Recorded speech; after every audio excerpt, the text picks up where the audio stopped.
Welcome back. In our last video, we made a robot program that would cross off all of the different squares and these numbers that are on the grid. But the problem is that you can see the robot goes and crosses off 1, 11, 21, 31, then 41. It kind of works its way up, then comes back down on the 2s, 92, 82, 72, and then goes back up the 3s and back down the 4s. What if we wanted to make it so the robot crossed it off in order? That's what this assignment's about. So we're going to modify, we're going to kind of use our previous experience, but we're going to definitely change up the code quite a bit for this iteration. So in number 14, what we're going to do is we're actually going to cross up all the numbers, and they have to be crossed off by the robot in numerical order, which means the way you learned to count when you were a little kid. 1, 2, 3, 4, 5, 6, 7, 8, 9, 10. And this is where it gets kind of complicated for our program.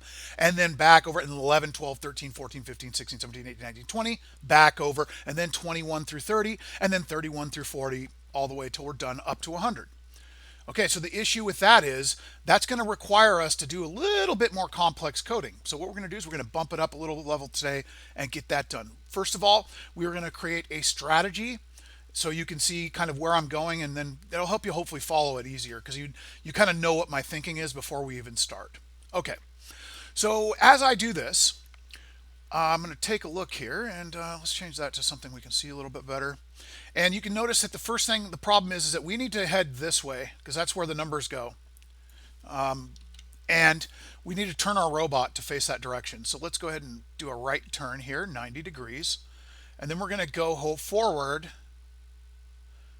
And of course, somewhere in there, we need to put our pen down. I don't know, maybe that's what that means. Not a good symbol for pen down, but it's the best I could do. Sorry. Okay, so there we're going to do that. And after we do that, if we kept the pen down and we drove back and over, so what I'm going to do now is I'm going to pick the pen up. Once I get here, I'm going to pick the pen up, and then I'm going to just have the robot back up with the pen up. So it's not going to make a line. That's what these dashed lines kind of represent.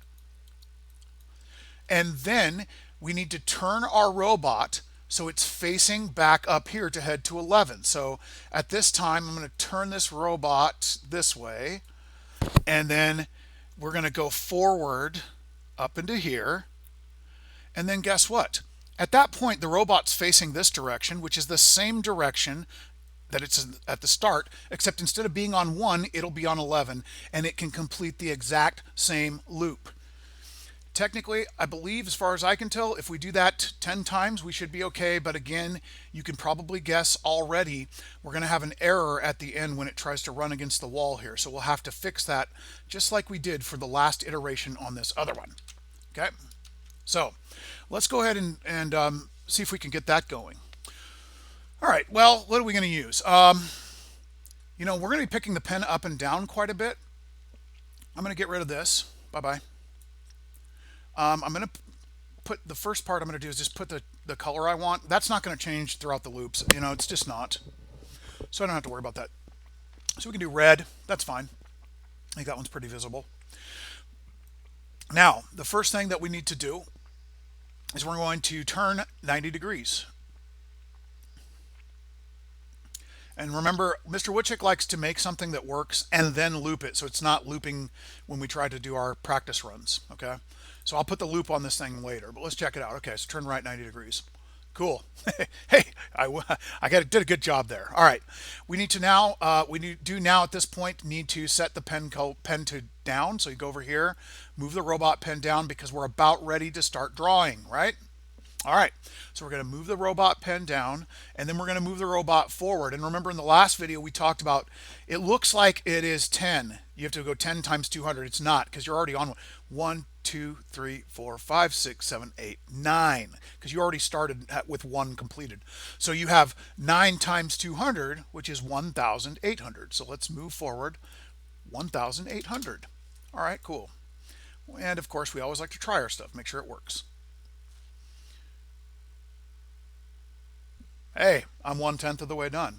We're going to just basically back up to where we started, but I guess you wouldn't even have to really lift your pen up, but we don't want a line that connects 1 to 11, do we? So what we're going to do is I'm going to pick the pen up right now. So we're going to, where did it go? I was finding that. Okay, move robot pen up. And then what we're going to do is we are going to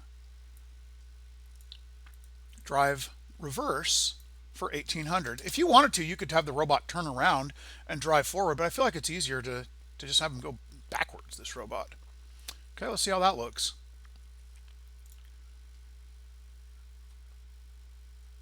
Okay. Okay, cool. So that's good to go. And we're not going to get the line hopefully connecting the 1 and 11 because we do not want that. We want to have just lines going across in order. Okay, so the next one, what are we going to do? We're going to, so that, whoops, where did that put us? That put us reversed. So we need to now turn, we're going to turn to the left 90 degrees. I had to kind of, I had to kind of act that one out. All right, so there we go, left 90. And then we're going to drive forward 200 up to the 11 square. And I think that's about it. And we just need to loop it, and then we'll need to correct the last one. Okay, got that. Now the big thing is I don't want a line between these two. I just want to, cool. All right, now what's going to happen next? We want to turn the robot right, put the pen down. Well, we've already done that right here, haven't we? So we're going to go down and we're going to grab a repeat 10. Now we know if you did the last video, you're probably already like, no, Mr. Woodchick, it's a trap. It's not going to work on the last one. Correct. But let's take a look at it anyhow and see. I'm going to pause this so you don't have to wait for it. Okay, well, I guess I paused it a little too quick, didn't I? So there it goes. We're on the second loop. This is looking pretty good so far. The robot's backing up. It's not drawing.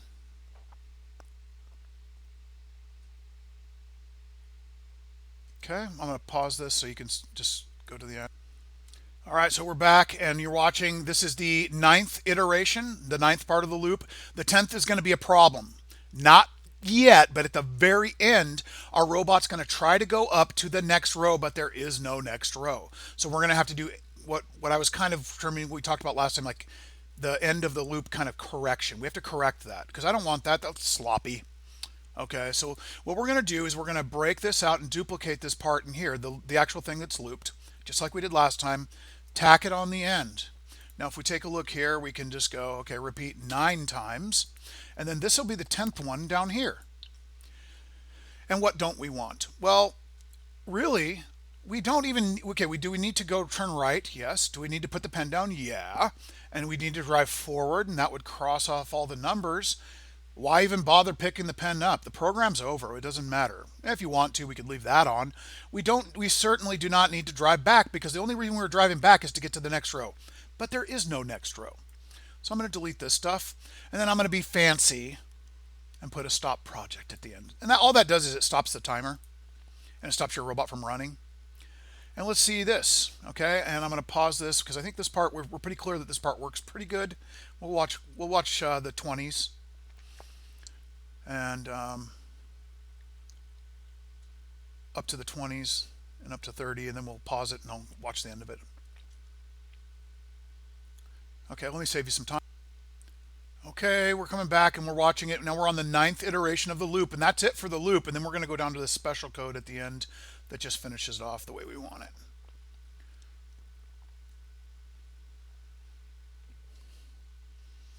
And there you have it, end of project. And you can see that takes 1:24 to run. So I'm going to encourage you very much to do this, set velocity to 100, drive velocity and turn velocity just to speed it up. So while you're watching your loops go, or while you're practicing and refining your program, you don't have to wait forever. All right, so at this point, we are ready to download this project and turn it in. To this and I'm not going to go through it. Look, I put that at the end of every video, so I think you guys probably at this point know how to turn that into Canvas. So, hey, I want to thank everybody who came today, and let's go ahead and get this one done, number 14. Thanks.